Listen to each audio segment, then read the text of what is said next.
सबसे पहले हमारे पास यहाँ पे एक ट्रेनर किट है। इसमें क्या है कि ये रेक्टिफायर का ट्रेनर किट है। यहाँ पे कुछ सेक्शन बटे हुए, यहाँ पे पावर एलईडी का सेक्शन है ये। उसके बाद ये हमारे पास जो सप्लाई का सेक्शन है, ट्रांसफार्मर दिया गया है, ट्रांसफार्मर का आउटपुट है यानी कि 12 0 और 12, ठीक है। उसके बाद यहाँ पे हमारे पास एक और सेक्शन है, ये कैपेसिटर बैंक का सेक्शन है। यहाँ पे 2 कैपेसिटर लगे हुए हैं। इससे हम लोग क्या कर सकते हैं, कैपेसिटर को आउटपुट ले सकते हैं। इसके पीछे में कैपेसिटर हमारे सोल्डरिंग किए हुए हैं, ठीक है। अब अगर हम लोग बात करें आगे तो यहाँ पे जो हमारा हाफ वेव रेक्टिफायर का सेक्शन है, इसमें एक डायोड लगा हुआ IN40007 और ये यहाँ पे T1 से T2 तक यहाँ पे इसको सोल्डरिंग किया गया है और ये अंदर से कनेक्शन किया गया। और यहाँ पे 2 हमारे यहाँ पे इसके ये एनोड का पॉइंट है, ये हमारे कैथोड का पॉइंट है। और यहाँ पे एक कॉमन पॉइंट और है अगर हमें लेना है एक्स्ट्रा। सेम यहाँ पे एक ये नॉर्मल शॉर्ट वायर है, तो यहाँ पे T4, T5 और T6 के लिए, ठीक है। यहाँ पे अगर बात करें इस सेक्शन का, तो इस सेक्शन में हमें दिया गया फुल वेव रेक्टिफायर, जिसे सेंटर टेप रेक्टिफायर भी कहते हैं। इसमें क्या किया गया कि एक डायोड ये रहा, एक डायोड हमारा ये रहा, और ये डायोड का एनोड है टर्मिनल है, ये भी इस डायोड का एनोड टर्मिनल है। और दोनों के कैथोड को कॉमन करके यहाँ पे हमारे पास T8 से ले लिया गया, ठीक है। ये T8 है और यहाँ पे दोनों का क्या है, कैथोड टर्मिनल जो है वो कॉमन है। तो यहाँ पे हम लोग इसको ले सकते हैं। और T9 दोनों भी शॉर्ट वायर है, तो दोनों में से हम किसी से भी ले सकते हैं। और एक ये नॉर्मली T10 से लेकर के T11 12 तक ये एक शॉर्ट वायर गया, ठीक है।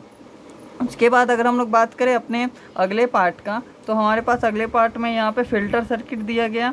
फ़िल्टर सर्किट में क्या है, T14 इनपुट और T28 इनपुट के लिए ये ग्राउंड है T29 तक, ये एक शॉर्ट वायर है। उसके बाद यहाँ पे क्या किया गया, कैपेसिटर को हमारे पास जो कैपेसिटर है उसे पैरेलल में लगाया गया। पॉजिटिव टर्मिनल ये ग्राउंड के लिए हम लोग ले रहे हैं, तो यहाँ पे इसको हमारे पास पैरेलली में लगाया गया। फिर एक हमारे पास इंडक्टर है, इसे सीरीज में लगाया गया। और फिर हमारे पास एक कैपेसिटर, इसे पैरेलल में, यानी कि 2 कैपेसिटर हमारे पास पैरेलल में। और फिर यहाँ पे एक T25 और T26 एक पॉइंट है, इसे हम लोग यहाँ से आउटपुट भी ले सकते हैं दोनों से कॉमन। वो कनेक्शन के ऊपर आपको कैसा कनेक्शन करना है। दूसरा हम लोग क्या कर सकते हैं कि यहाँ पे इसे दोनों को शॉर्ट करके और आउटपुट हम लोग यहाँ से भी ले सकते हैं।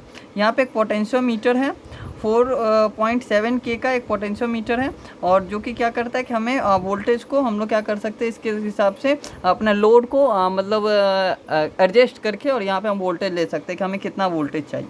तो हम 2 जगह से वोल्टेज मतलब अपना सप्लाई ले सकते हैं। एक हमारे पास T27 से, एक T29 से, सॉरी इस दोनों से ले सकते हैं और इस दोनों पॉइंट से ले सकते हैं। अब वो डिपेंड करता है कि हमें कहाँ से लेना है।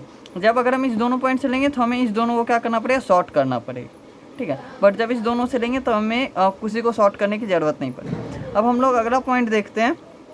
हमारे पास एक और सेक्शन है, इसे हम लोग ब्रिज रेक्टिफायर का सेक्शन कहते हैं। अब ब्रिज रेक्टिफायर के सेक्शन में क्या हो रहा है कि यहाँ पे एक डायोड लगा हुआ है, एक डायोड यहाँ पे लगा हुआ है, एक यहाँ लगा हुआ है, एक यहाँ पे लगा हुआ है। ये टोटल 4 डायोड होते हैं जो ब्रिज रेक्टिफायर में लगे होते हैं। अब यहाँ पे डायोड का, इस डायोड का फर्स्ट नंबर डायोड का यहाँ पे एनोड है, और यहाँ पे क्या हमारा कैथोड है, कैथोड। सेकेंड नंबर का क्या है, ये हमारा कैथोड है, ये हमारा एनोड है। फिर थर्ड नंबर का ये हमारा एनोड है, ये हमारा कैथोड है, ठीक है। यहाँ पे फिर हमारा ये कैथोड है, ये एनोड है। अब अगर ध्यान से देखा जाए तो क्या किया गया है कि दो डायोड, यानी कि सेकेंड नंबर डायोड और फोर्थ नंबर डायोड, दोनों के एनोड को यहाँ पे कॉमन करके T22 एक पॉइंट बनाया गया, जिसमें क्या है, एनोड कॉमन है या फिर पॉजिटिव टर्मिनल जो वो कॉमन है, ठीक है। ये हमारे पास एक निकला। उसके बाद अगर हम लोग और देखें इसे, तो यहाँ पे हमारे पास डायोड नंबर 1 और डायोड नंबर 3 जिसे हम लोग कह रहे हैं, तो इसके कैथोड को यहाँ पे क्या किया गया, दोनों के कैथोड को कॉमन कर दिया गया। हमारे दोनों का कैथोड है कॉमन, और ये निकल गया हमारे पास कितने, T15 पे। तो यहाँ पे हमारे पास क्या निकल गया, दोनों का जो कैथोड है यानी कि नेगेटिव जो है वो कॉमन यहाँ पे निकल गया, ठीक है। तो ये हम लोग देख पा रहे हैं। अब हमें क्या करना है कि इससे का कनेक्शन करना। अब हम लोग देखते हैं इसका कनेक्शन कैसे होगा। तो सबसे पहले अगर हम लोग बात करें कि हमारा हाफ वेव रेक्टिफायर, तो हाफ वेव रेक्टिफायर के लिए हमें कुछ नहीं करना है। इसमें एक T1 और T4 2 पॉइंट है, तो इन दोनों पॉइंटों में क्या करना पड़ेगा, एक फेज होगा, एक न्यूट्रल होगा। और अगर यहाँ पे ट्रांसफार्मर में देखें तो ट्रांसफार्मर में ये फेज होता है, ये न्यूट्रल होता है, ये फिर फेज होता है। तो किसी एक फेज और न्यूट्रल को हमें लेना है। जैसे मान लीजिए इस फेज न्यूट्रल को लेकर के हम यहाँ पे ऐसे कनेक्शन कर दिए।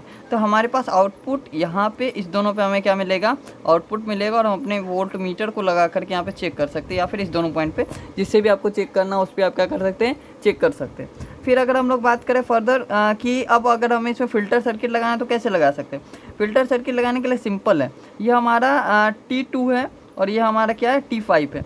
इस दोनों को हमें क्या करना है, T2 को हमें T30 के साथ जोड़ देना है और T32 के साथ जोड़ देना है T5, यानी कि इस वाले पॉइंट को हमें जोड़ देना है, नॉर्मली ऐसे लाना है, और इस किसी भी एक कैपेसिटर, मान लीजिए हम इसके साथ सोल्डरिंग कर दिया, फिर कनेक्शन कर दिए, फिर यहाँ पे से उठाना है और इससे हमें इसके साथ कनेक्शन कर देना है।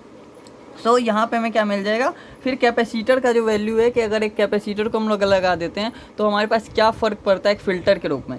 बट फ़िल्टर जो होता है वो सिर्फ कैपेसिटर से नहीं बनता, वो इंडक्टर, रेसिस्टर या और कैपेसिटर तीनों को मिला करके बनता है। तो उसके लिए हमारे पास क्या दिया गया, एक और सर्किट दिया गया। अब इस सर्किट में क्या है, इस सर्किट में कुछ नहीं है, इसमें हमारे पास यहाँ पे दो कैपेसिटर लगे हुए हैं, एक इंडक्टर लगा हुआ और एक रेसिस्टर लगा हुआ है, ठीक है। तो हमें क्या करना है कि इस पॉइंट को उठा करके नॉर्मली ऐसे इसके साथ कनेक्शन कर देना है, और इस पॉइंट को उठा करके हमें नॉर्मली इसके साथ कनेक्शन कर देना है। अब ये कनेक्शन करने के बाद क्या होगा कि हमारे पास आउटपुट हम लोग यहाँ से भी ले सकते हैं और आउटपुट हम लोग यहाँ से भी ले सकते हैं। तो अगर हमें आउटपुट यहाँ से लेना, नॉर्मली हम लोग यहीं से आउटपुट लेते हैं, ठीक है। और आपके कनेक्शन के ऊपर आप सीरीज करें या पैरेलल करें, तो हमें इस दोनों को क्या करना पड़ेगा, शॉर्ट करना पड़ेगा एज ए स्विच। इस दोनों को जब हम लोग शॉर्ट कर देंगे तो हमारे पास यहाँ से क्या होगा, हमारे पास आउटपुट आएगा, तो हम लोग उसको क्या करेंगे कि रीडिंग कर सकते हैं। बट हम लोग क्या कर सकते हैं कि यहाँ से भी आउटपुट ले सकते हैं, तो हमें किसी चीज़ को शॉर्ट करने की ज़रूरत नहीं है, हम लोग नॉर्मली क्या कर लेंगे, यहाँ से आउटपुट ले लेंगे।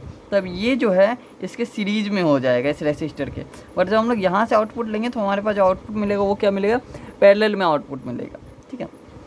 तो ये चीज़ें हैं, और पोटेंशियोमीटर से हम लोग इसके आउटपुट को क्या कर सकते हैं, एडजस्ट कर सकते हैं। तो ये तो हो गया हमारे हाफ वेव रेक्टिफायर का बात। अब हम लोग बात करते हैं अगले रेक्टिफायर का।